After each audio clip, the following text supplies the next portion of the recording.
Satu step saja bagi korang kempis perut dalam masa 14 hari. Bukan saja Water Mami sudah berjaya kempiskan perut walaupun 3 kali Caesar, ramai kawan-kawan sudah dari perut buncit sudah dapat perut yang kempis. So jangan lupa follow dan save video ini untuk rujukan masing-masing. Okey, pertama kita hanya perlu dengan cara pernafasan dengan perut sahaja. So macam mana nak buat? Bila kita tarik nafas seperti biasa, tak buat apa-apa. Hembus nafas punya masa, kita kemutkan perut. So, kita cuba sama-sama. Tarik nafas. Hembus.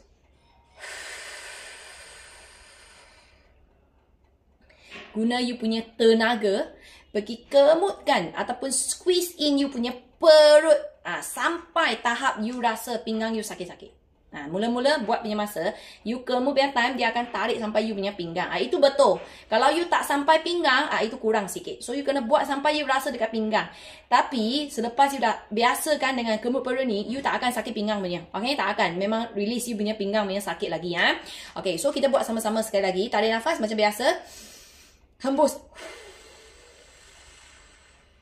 Okey, sudah kemut, then biar dia ke dalam. Jangan you bunci balik, kemut. Tak mau. You satu kali je buat, you kemut sudah, perut you dah tahan, then you jangan tahan nafas. You boleh cakap seperti biasa, you boleh buat kerja seperti biasa, you boleh senaman seperti biasa, you boleh driving, you boleh buat apa-apa sahaja dengan perut yang kemut. Dan benda ni kita kena practice. Kalau tidak, you akan rasa macam tak tahan, you nak tahan you punya perut macam ni. So, you kena practice. So, mula-mula mungkin you boleh tahan 5 saat, 10 saat. Kemudian, bila you dah practice, you boleh kemut banyak jam.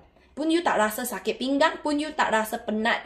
You dah biasa. So, bila you dah biasa, you check balik you punya perut bukan saja sudah flat dia you tekan dia keras-keras ataupun dia kemas-kemas punya. Okay? So, sesuai untuk siapa yang tak ada masa nak senaman, siapa yang dah bersalin, itu perut buncit, ataupun perut mengelebeh, amalkan kemut perut ini setiap hari. Kita praktis sekali lagi.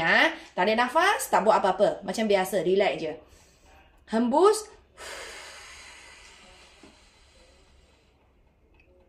Sampai maksimum.